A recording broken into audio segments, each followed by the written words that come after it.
Presiden Joko Widodo meresmikan produksi smelter PTI Freeport Indonesia yang digelar di kawasan ekonomi khusus Gresik Jipe, Kabupaten Gresik, Provinsi Jawa Timur, pada Senin, 23 September 2024. Smelter yang dibangun dengan nilai investasi sebesar 56 triliun rupiah tersebut merupakan salah satu langkah besar pemerintah dalam mendorong hilirisasi industri di Indonesia.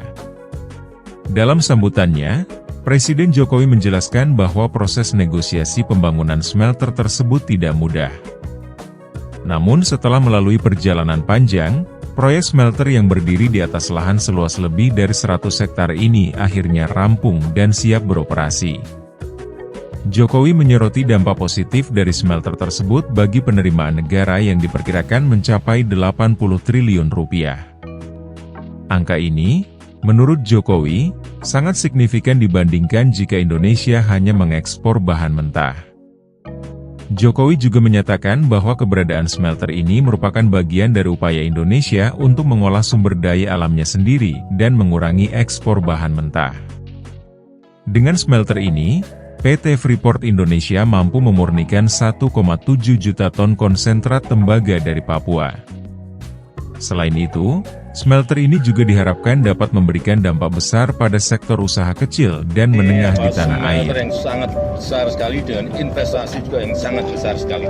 PT Freeport Indonesia investasinya 56 triliun rupiah dengan kapasitas produksi bisa mencapai 1,7 juta ton konsentrat tembaga. Assalamualaikum warahmatullahi wabarakatuh. Waalaikumsalam warahmatullahi Selamat dan salam sejahtera bagi kita semua. Pertama-tama saya mengucapkan terima kasih kepada narasumber yang sempat hadir di studio. Saya sendiri ini karena baru landing dari IKN tadi langsung ke DPR. Jadi mohon maaf belum sempat bergabung. Dan kita sedang membicarakan salah satu tema yang paling penting dalam kehidupan kita berbangsa dan bernegara. Kami tidak mendramatisasi tema ini, tetapi memang faktanya demikian. Kebetulan dua narasumber kita ini, Bang Noel dan Pak Hikam juga aktivis yang mengamati transisi-transisi dalam sejarah Indonesia yang memang harusnya ada shortcut. Harusnya kita putus kutukan bahwa elit kita itu bertengkar kadang-kadang untuk alasan yang kita tidak tahu dan tidak ada penjelasannya, kecuali bahwa memang ada masalah pribadi yang menurut saya lama-lama harus hilang dari politik kita. Politik yang memikul beban persoalan pribadi inilah yang kita punya masalah. Nah, karena itulah kemudian inisiatif kami di Partai Gelora untuk mengusung tema rekonsiliasi dan mendukung Pak Prabowo dan Pak Jokowi, khususnya Pak Jokowi dalam hal ini yang telah mengajak dan menarik Pak Prabowo ke dalam pemerintahan untuk mengakhiri efek dari 2 kali pemilu yang cukup keras bagi kita. Inilah yang kita rayakan dan kita nikmati sekarang. Banyak orang yang tidak mau terima hasil-hasil ini, tapi kita sebagai bangsa yang bersyukur, kita harus mau mengakui bahwa ada kebesaran jiwa dari para pemimpin yang akhirnya menyatukan kita, menggabungkan kita, dan menciptakan approval dari rakyat. Saya barusan membaca polling terakhir dari Poltreking tadi pagi, approval rate Pak Jokowi hari ini 86,5%. Jadi sudahlah, kita ini elit nih omong kosong, banyak yang ngawur, hanya pingin konflik nggak jelas alasannya, ya kan? Sementara masyarakat itu senang dengan apa yang sudah diputuskan oleh Pak Jokowi dan juga senang dengan hasil yang terjadi pada Pilpres yang lalu, yang artinya ide keberlanjutan dan rekonsiliasi adalah tema kita ke depan. Nah, hari ini kita punya hari tanggal 25 September, H-25 menuju pelantikan Pak Prabowo tanggal 20 Oktober yang akan datang. Alangkah baiknya kalau kita mempersiapkan satu pola untuk melepaskan presiden yang sudah memimpin 10 tahun dan untuk mengucapkan selamat datang ke presiden yang akan memimpin paling tidak 5 tahun yang akan datang, yaitu Pak Prabowo dan Mas Gibran. Nah, apa yang harus kita lakukan dalam situasi seperti ini? Pertama-tama menurut saya kita harus kembali menyadari bahwa sekali lagi ide persatuan, ide rekonsiliasi ini bukan soal sekongkol atau kong kali kong untuk tidak profesional, yaitu soal lain itu.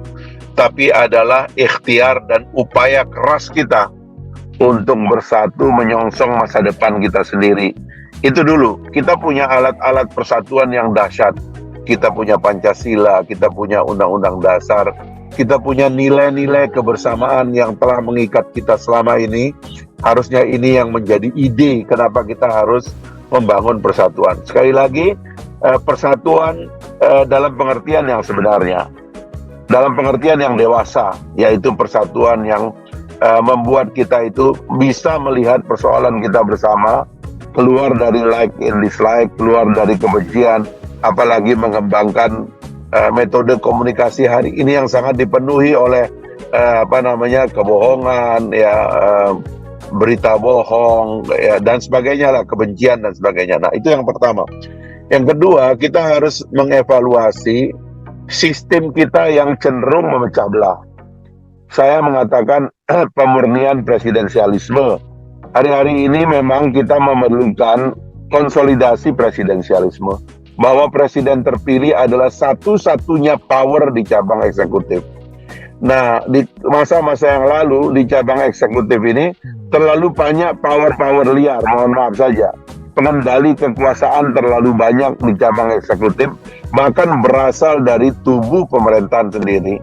Sehingga anggota kabinet itu tidak solid, terpecah belah antara kementerian yang harusnya bersatu karena beririsan, malah saling mengiris dan saling memecah. Ini menurut saya harus diakhiri. Inilah waktunya untuk mengembalikan kekuasaan itu di tangan presiden dan mempercayakan presidensialisme sebagai metode kita untuk mengelola pemerintahan yang akan datang. Nah, belum kita bicara cabang kekuasaan lain yang belum selesai. Di cabang legislatif ada persoalan DPR, DPD yang tidak kompak. Di kabar yudikatif juga demikian. KY, MK, dan sebagainya, MA juga ada masalah. Tapi paling tidak di kamar eksekutif itu presidensialismenya harus tegak. Nah, yang ketiga adalah tentu kalau pemerintahan baru membentuk tim pemerintahan, sekali lagi harus yang gagasannya rekonsiliatif.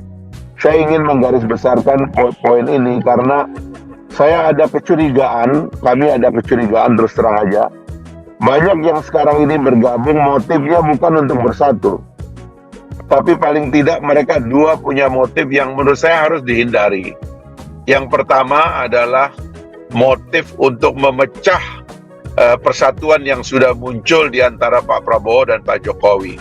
Menurut saya kita tidak bisa berkoalisi dengan kelompok yang ingin memecah apa yang sudah solid.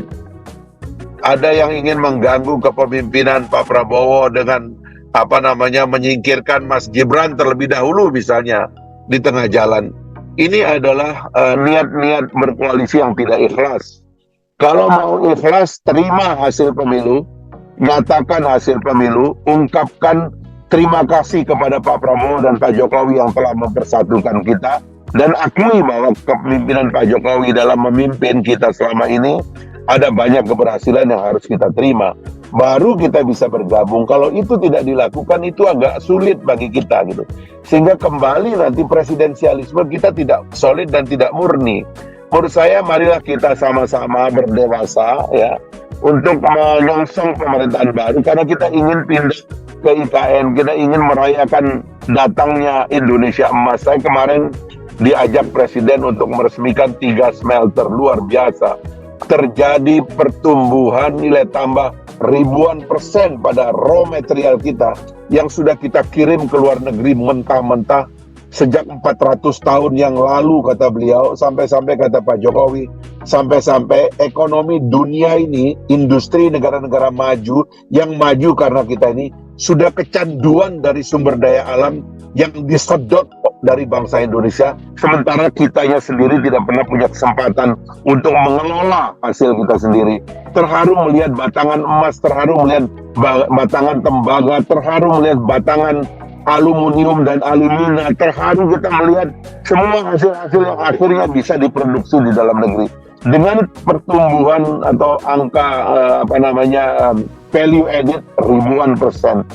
Lalu kemudian saya diajak ke IKN, kita melihat bagaimana keinginan untuk mematok satu sejarah baru, karena Indonesia belum pernah bikin ibu kota. Ngantornya di kantor kolonial, ngantornya numpang di tempat-tempat yang dibangun oleh orang lain, tanpa konsep untuk menata negara dan memberikan imajinasi bagi pembangunan negara yang akan datang. Saya kira ini niat-niat inilah yang harus diteruskan, karena inilah yang akan menjanjikan Indonesia akan menjadi negara maju dan negara industri. Kenapa kita kembali ke belakang untuk pecah kembali intrik-intrikan? Saya kira mesti kita akhiri ini, dan inilah yang ingin diajak oleh Partai Gelora. Mari kita semua mendiskusikan secara baik bagaimana cara kita menyongsong kemajuan kita yang kita rancang 2045 pada saat 100 tahun Indonesia merdeka. Kita betul-betul sudah menjadi negara industri dengan income per kapita yang tinggi, tingkat kesejahteraan, tingkat peradaban yang baik. Mungkin ini pengantar saya. Sekali lagi terima kasih kepada narasumber yang luar biasa. Saya akan mengikuti diskusi ini nanti sambil jalan, nanti kalau ada yang perlu ditambahkan atau ditanggapi, saya bisa juga mohon izin untuk menanggapi. Terima kasih. Assalamualaikum warahmatullahi wabarakatuh. Waalaikumsalam warahmatullahi wabarakatuh. Terima kasih Bang.